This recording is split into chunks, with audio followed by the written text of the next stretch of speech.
ആരോഗ്യവകുപ്പ് ഡയറക്ടർ വിളിച്ചു ചേർത്ത DMOമാരുടെ യോഗം അവസാനിച്ചു. പാമ്പ് കടിയേൽക്കുന്നതും മരണസംഖ്യയും ഉയരുന്ന സാഹചര്യത്തിൽ ജാഗ്രത വേണമെന്നാണ് നിർദ്ദേശം.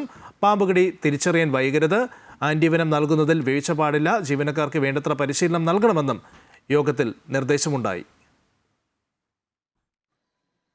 വിശദാംശങ്ങളുമായി അൻഫ്ലിറ്റ് ചേരുകയാണ്. അൻഫ്ലിറ്റ്, ഈ പാമ്പ് കടി ഏറ്റുള്ള മരണം ഇങ്ങനെ തുടർക്കഥയാകുന്നു. ഈ ഒരു സാഹചര്യത്തിലാണല്ലോ DMOമാരുടെ യോഗം വിളിച്ചു ചേർത്തത്. എന്തൊക്കെ പ്രധാന നിർദ്ദേശങ്ങളാണ് യോഗത്തിൽ നൽകിയത് എന്ന് മനസ്സിലാക്കുന്നത്? അങ്ങനെയാണ് ഏറ്റവും പ്രധാനമായും ഈ കഴിഞ്ഞ 3 ദിവസത്തിനുള്ളിൽ 4 പേര് സംസ്ഥാനത്ത് മരിക്കുന്ന ഒരു സാഹചര്യമാണുണ്ടത്. പാമ്പ് കടിയിൽ ഈ പാമ്പ് കടിക്കുന്നതിന്റെ എണ്ണം കൂടുന്നു, ഒപ്പം തന്നെ മരണസംഖ്യയും ഉയരുന്നു. ഇത് ആശങ്കപ്പെടുത്തുന്ന ഒരു സാഹചര്യമാണ് സംസ്ഥാനത്തുള്ളത്. അതുകൊണ്ടാണ് അത് കഴിഞ്ഞ ദിവസം മുഖ്യമന്ത്രി ഈ ചൂട് കൂടുന്നതിനെ സംബന്ധിച്ച് അദ്ദേഹത്തിന്റെ അലർട്ടുണ്ടായിരുന്നു. ഒപ്പം തന്നെ ഈ പാമ്പ് കടി ഏൽക്കുന്നതിനെ കുറിച്ചുള്ളതും പാമ്പുകൾ പുറത്തിറങ്ങി നടക്കുന്നു, ചൂട് കൂടുന്നത് കാരണം പുറത്തിറങ്ങാനുള്ള സാഹചര്യമാണ് ഉള്ളത്. അതിനെങ്ങനെ നമ്മൾ തരണം ചെയ്യാം, അല്ലെങ്കിൽ അതിനെ എങ്ങനെ മുൻകരുതൽ എടുക്കാമെന്ന് സർക്കാർ തലത്തിൽ തന്നെ ഈ നിർദ്ദേശങ്ങൾ വന്നിരുന്നു. അതിന് പിന്നാലെയാണ് ഇപ്പോൾ ആരോഗ്യവകുപ്പ് ഡയറക്ടർ മുഴുവൻ ജില്ലകളിലെയും 14 ജില്ലകളിലെ DMOമാരുടെ യോഗം ഓൺലൈനായി വിളിച്ചു ചേർന്നത്. ആ യോഗത്തിലാണ് കർശനമായ നിർദ്ദേശങ്ങൾ നൽകിയത്.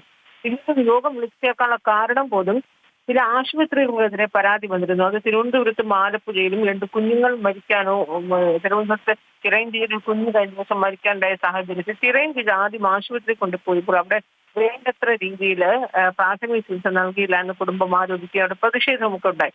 സമാന സാഹചര്യം തന്നെ ആലപ്പുഴ ആശുപത്രിക്കെതിരെ ഉയർന്നിരുന്നു. അങ്ങനെ ആശുപത്രിയിൽ കുട്ടികൾ പാമ്പ് കടിയേറ്റേൽക്കും വരുമ്പോൾ അവർക്ക് കൃത്യമായ രീതിയിൽ അത് പാമ്പ് കടിയേറ്റതാണോ എന്ന് തിരിച്ചറിയാൻ വൈകൽ ഉണ്ടാകുന്നുണ്ടോ? കാരണം ഇതൊക്കെ തന്നെ സമയം താമസിക്കും തോറും ഗുരുതരാവസ്ഥയിലെത്തുന്നു, കുഞ്ഞുങ്ങൾ മരിക്കുന്നു എന്ന രീതിയിലുള്ള ആരോപണമാണ് ഉണ്ടാകുന്നത്. ആലപ്പുഴയിലെ ഒരു സ്ത്രീയാണ് മരിച്ചത്. അപ്പോൾ 43 വയസ്സുള്ള സ്ത്രീയായിരുന്നു. അവിടെയും ആശുപത്രിക്കെതിരെ പരാതി ഉയരുകയാണ്. ഈ സാഹചര്യത്തിലാണ് DMOമാർക്ക് ഡയറക്ടറുടെ യോഗത്തിൽ കൃത്യമായ നിർദ്ദേശം നൽകിയിട്ടുണ്ട്. ആ നിർദ്ദേശത്തിൽ ഏറ്റവും പ്രധാനം ഈ പാമ്പ് കടിയാണ് എന്ന് തിരിച്ചറിയാൻ വൈകാൻ പാടില്ല. ഏത് സാഹചര്യത്തിലാണ് ആന്റിവനം നൽകുന്നതിൽ ഒരു വീഴ്ച പോലും വരുത്താൻ പാടില്ല. കാരണം കൃത്യമായ സമയത്ത് ഈ മരുന്ന് നൽകിയേ പാടുള്ളൂ. ഓരോ നിമിഷം വൈകുന്തോറും രോഗി ഗുരുതരമാകുന്ന സാഹചര്യം മരണത്തിലേക്ക് കാരണമാവുകയും ഒക്കെ ചെയ്യുന്നു. മാത്രമല്ല ഈ കാഷ്വാലിറ്റി അത്യാഹിത വിഭാഗം ഇതിന് പൂർണ്ണമായി സജ്ജമായിരിക്കണം. ഈ രീതിയിലുള്ള നിർദ്ദേശങ്ങളാണ് ജീവനക്കാർക്ക് ഇത് നൽകുന്നതിന് വേണ്ടിയുള്ള പരിശീലനം നൽകണം. ഈ രീതിയിലുള്ള ചർച്ചകളാണ് ആരോഗ്യവകുപ്പ് ഡയറക്ടർ വിളിച്ചു ചേർത്ത യോഗത്തിൽ തീരുമാനമാവുകയും വേണ്ടത്ര നിർദ്ദേശം നൽകുകയും ജാഗ്രതാ നിർദ്ദേശമൊക്കെ തന്നെ നൽകിയിരിക്കുന്നു. ഇത് ഇന്ന് അല്പം മുമ്പാണ് ഈ യോഗം അവസാനിച്ചത്. ഇതോടൊപ്പം തന്നെ ഈ പാമ്പ് കടിയെ കുറിച്ച് ഈ ഫോറസ്റ്റ് വിഭാഗത്തിന്റെ തന്നെയും ഉൾപ്പെടെയുള്ള ഉദ്യോഗസ്ഥർ, വനപാലകരും അതേ രീതിയിലുള്ള ആ വകുപ്പിലെ വകുപ്പിലെ ഉദ്യോഗസ്ഥർ, ഉന്നതതല ഉദ്യോഗസ്ഥർ തന്നെ യോഗം ചേർന്നിട്ടുണ്ട്.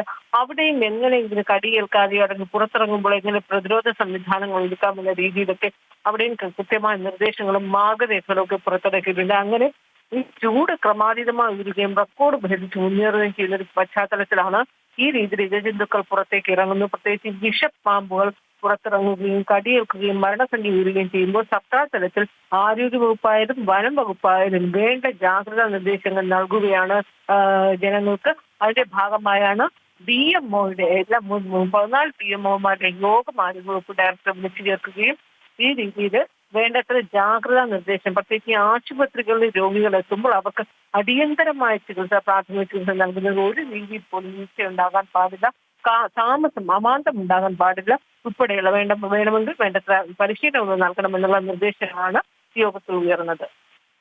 ശരി, സംസ്ഥാനത്ത് പാമ്പ് കടിയേറ്റുള്ള മരണം തുടർക്കഥയാകുന്ന വേളയിലാണ് ആരോഗ്യ ഡയറക്ടർ DMOമാരുടെ യോഗം വിളിച്ചു ചേർത്തത്. എന്തായാലും നിരവധി നിർദ്ദേശങ്ങളും അതോടൊപ്പം തന്നെ ജാഗ്രത വേണമെന്നത് അടക്കമുള്ള കാര്യങ്ങൾ ആരോഗ്യ വകുപ്പ് ഡയറക്ടർ DMOമാർക്ക് നൽകിയിട്ടുണ്ട്. അൻഫ്ലിറ്റാണ് വിവരങ്ങൾ നൽകിയത്.